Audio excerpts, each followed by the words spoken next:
I was just looking at a picture that I took, my wig that I have took my pictures in. Uh, my wig that I've been wearing for the last few days reminded me of some hair that I glued in my head 2 years ago when I stayed on Southwestern Avenue.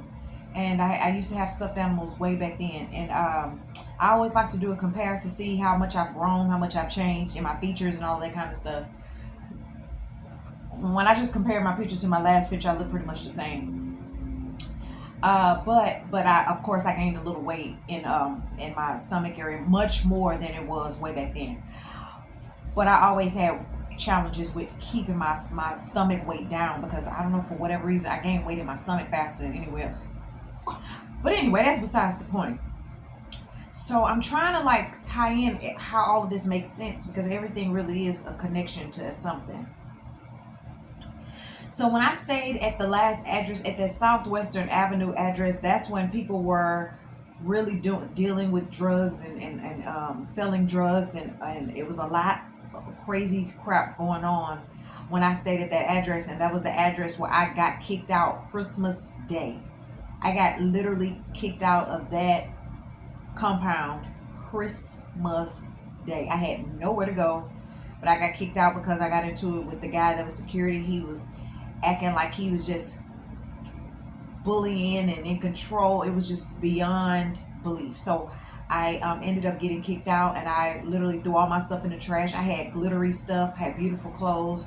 I had threw it away because they always say travel light when you go places because you don't know how long you're going to travel. So you might as well not even take a lot of stuff when you travel. So that's what I've been used to doing, just traveling light. If God bless me again, He bless me again. If He don't, at least I know what it feel like to be blessed.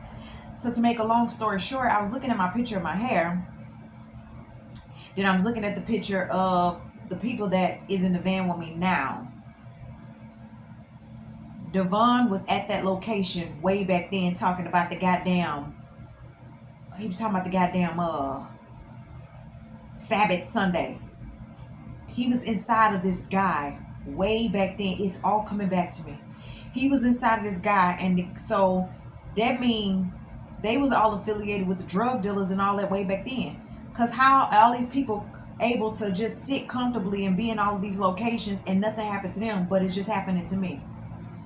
I'm just trying to understand that. If nothing is happening to these people, they doing drugs, dealing drugs, hanging with people that's on drugs, nothing is fucking happening to them.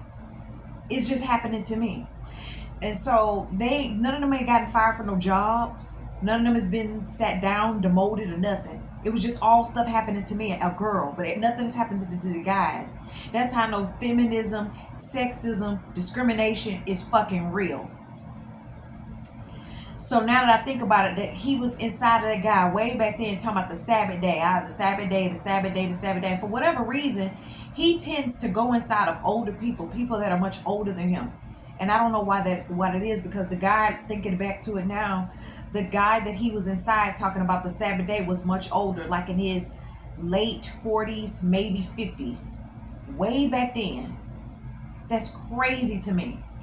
So that's not my first time meeting him. It's just I'm meeting him through another body. That's fucking crazy to me. And then when I met LeBron, he was inside of this black lady named Cheryl. And Cheryl was literally on crack real bad. Bad attitude. She gravitated to me, but then she had her mood swings and all of that kind of stuff. And it's the same thing with LeBron being in the Hispanic boy. He gravitates to me, but then he has his mood swings because it's like they're angry about something, but they don't know what they're angry about. And the thing is only they know why they're angry as to the choices and the people that they slept with, and all of that. But like I said, all of this stuff is really out of even my control. So when people get mad at me, they be thinking like I'm the sum total of everything that's been made. Like I'm the sum total of making the rules and making the changes. God is the one that's in control. But people act like it's me, and it's fucking not me. It's not me at all. Like how that's crazy. But he was inside of this lady named Cheryl way back then at that same compound. So now it was Devon way back then at that same location. LeBron was way back then at that same location. The only person that I never met until now is the Jermaine Dupri, which is Demetrius' representative, the Muslim boy or whatever. So I'm just not meeting him through all these years until now. I'm just not meeting him or whatever. But That's crazy to me. That I met them way back then, but I'm just meeting them now again as my coworkers. It's just crazy to me.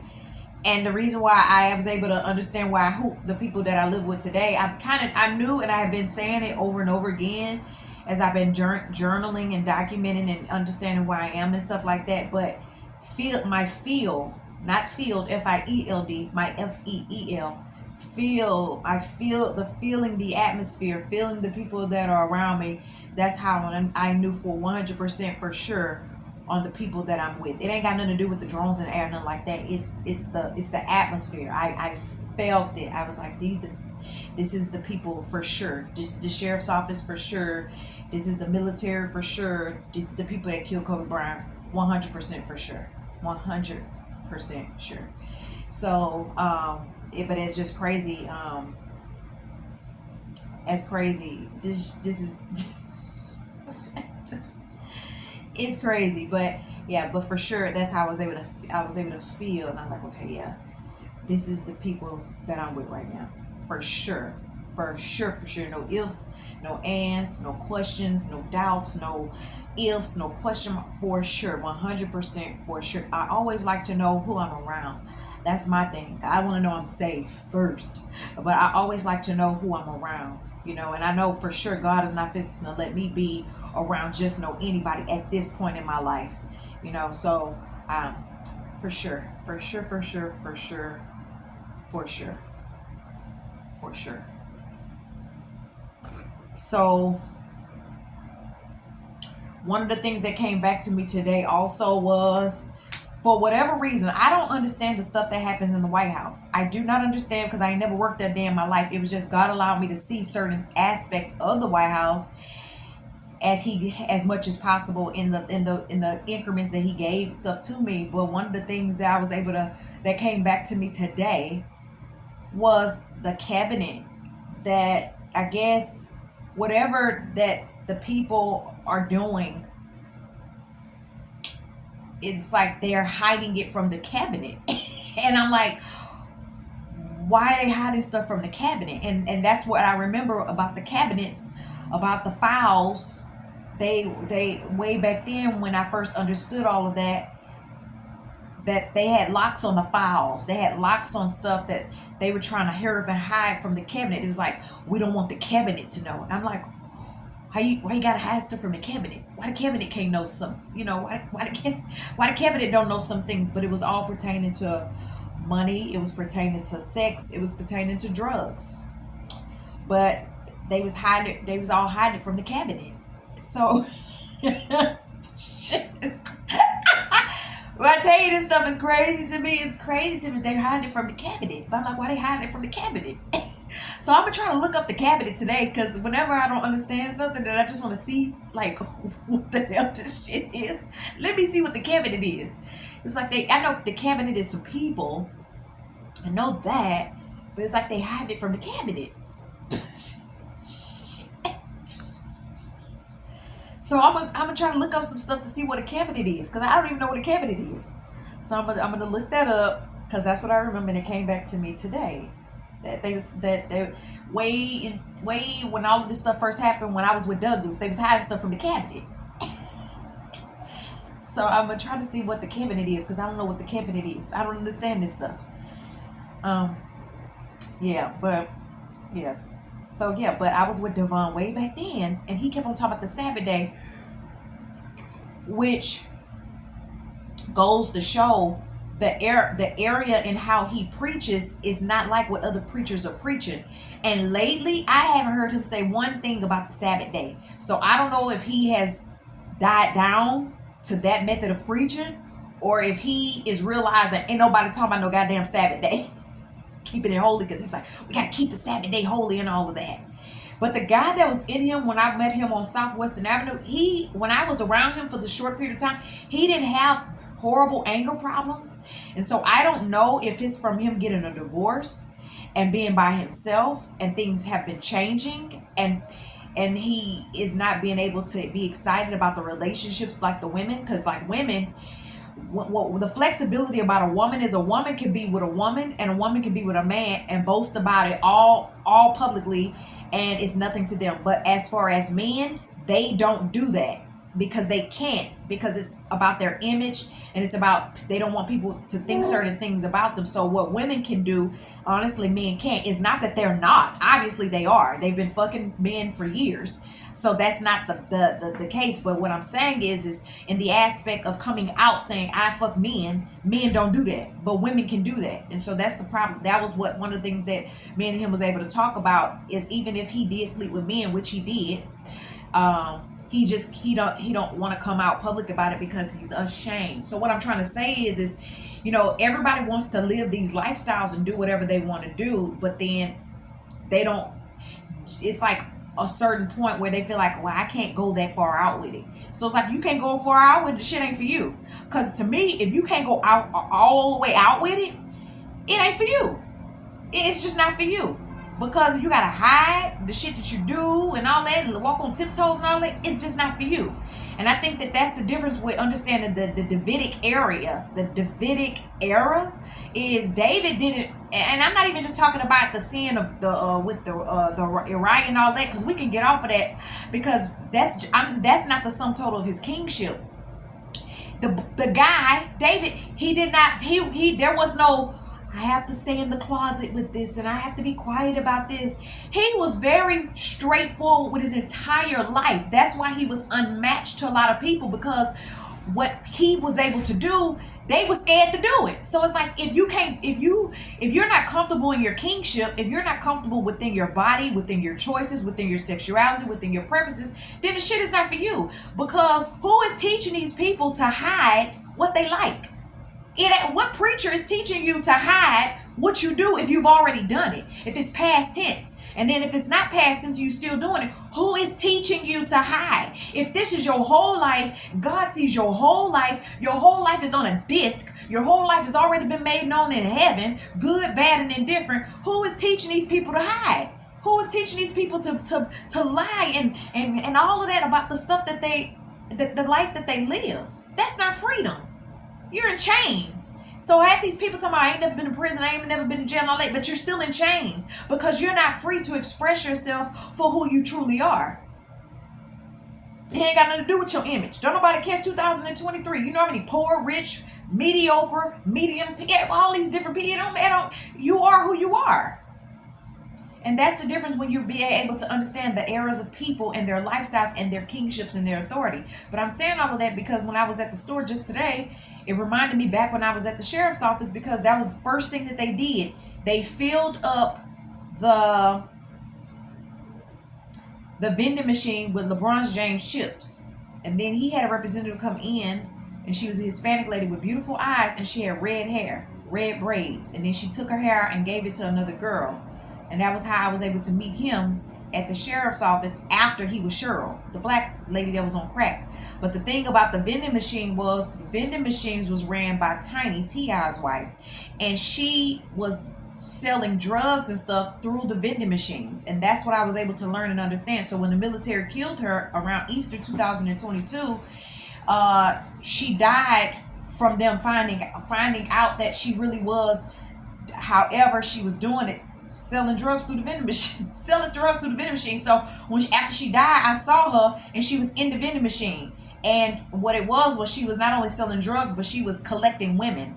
Like, they were her bitches. Like, she was collecting women like, you my next bitch, you my next girl. So that's one of the things I realized after they had killed her. That's how I was able to see her in her afterlife. She was inside the vending machine, and I saw all of these basketballs, but the basketballs were money balls, showing that she had sold a lot of drugs through the NBA, and it was all pertaining to vending machines. And so when I was able to recently see the vending machine, even though they confiscated it, they took it out of this facility, it's the same thing. So she was selling a lot of drugs and stuff, but it was all through vending machines. And then the next thing I saw through her was she was trying to tell me, I wanted another girl with some more kind of hair. So it was hair, it was drugs, it was vending machines, and it was hair. And that's how I remember, even way back then, when I was at the beauty supplies, way back then when I was in Silmar at that beauty supply and all that, they was connecting themselves to all of these beauty supplies. And that's another place where they linked their transactions at, in beauty supplies and vending machines. You're welcome. I should have been a cop, huh? I should have been a cop. You're welcome. But yeah, so that's how I was able to see her after she died. She's like, I wanted another girl with some more hair, which it was me, because I kept on going to the beauty supply getting different kind of hair. And then when she was in when she was in Millie's body, thank you Jesus, because I forgot the lady name. When she was in Millie's body before they killed her, yes, Millie was the one giving me hair. Hold on. Yeah, Millie was the one that was giving me hair. She was the person that was giving me hair way back then, braiding hair way back then. So she kept on showing her grandbaby, and she kept on showing her daughter that had the grandbaby, and that's all she talked about was her grandbaby.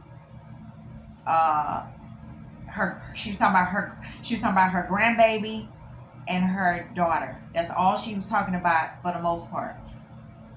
But yeah, so it was all of this was way back then, but I'm just looking at all of this is connected to all of that, because it's like a circle. Because even when I go to get on the bus or ride in the car and stuff, I'm like, oh, I lived over here. Oh, it wasn't that far away. Oh, and it's crazy to me, because when I was living in all of these locations and stuff, I didn't know where I was. I didn't know what nothing was. But now I've lived here long enough to be able to kind of have a understanding on the area a little bit more, to where it's familiar, where I'm like, okay, I used to stay on this street, I lived over here, this is where I used to go to the grocery store, this is where I used to go.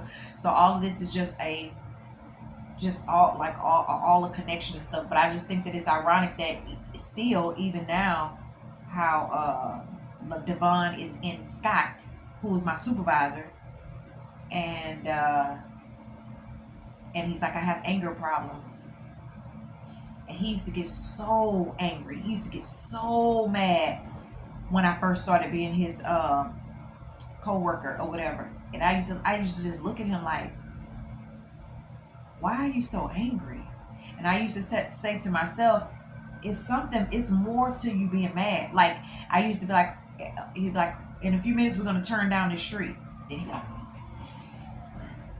I used to look at him like, no, you ain't that mad for me turning down this street. You mad at something else. And when a person acknowledges that they have anger problems and stuff, you can't take that lightly. If your anger problems is that bad to the point where you can't train nobody, you don't need to be training nobody. If your anger problems is that bad where you can't give nobody directions, or you get agitated that you have to repeat yourself, and that's what training somebody is about. Majority of the time when you train somebody, you're going to be repeating yourself because they're not familiar with what you're teaching them, and they have to retain it in their head. So if you can't train somebody properly, you don't fucking need to be there. So I used to look at him, but it's like after he was able to express why he was in jail and what he did, that's when I saw his spirit like calm down a little bit, because it was like a huge weight was lifted off his shoulders. But I'm just saying, all of this people has been where I was this entire time, this whole time. That's crazy to me.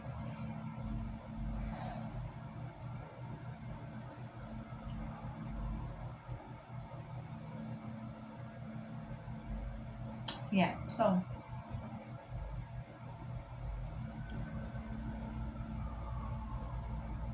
when somebody openly acknowledges that this is about a bigger plate, and this is about people knowing that you can be a lion, but they'll still challenge you, and they'll still want to fight you, or they'll still that shit.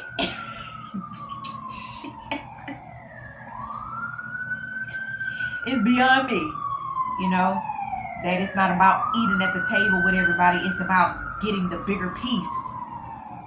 Whoa. And it's about being the biggest person and having the most. And it's not about sitting around people and sharing. It's about you being the biggest person and having the most and all of that. So, it's a lot, but I'm thankful that God will not give me more than I can bear. So obviously, I'm just understanding all of this because, like I said, I'm just a regular person that walked into all of this, and this stuff was brought on me like, this is how it is, and I'm like, whoa, you know. So I don't know, but yeah, 100% sure I know where I am. I like I said, I've been talking about it. I've been doing my diary and my journaling and all of that. So, but today when I just really felt it, I gotta probably look at my clothes in a minute. Really feel it, and just the way I'm seeing things on that. Yeah, 100% for sure. 100% sure. That's it. I'm not gonna hold myself. I was trying to watch a movie. I just wanted to say what I needed to say because I know. Um, that's it. But I know things have changed a lot since way back then. I'm so thankful. Oh my God. Oh my God. I am so thankful. A lot has changed and things are still changing. So we just got to be patient with the process. That's it. Peace.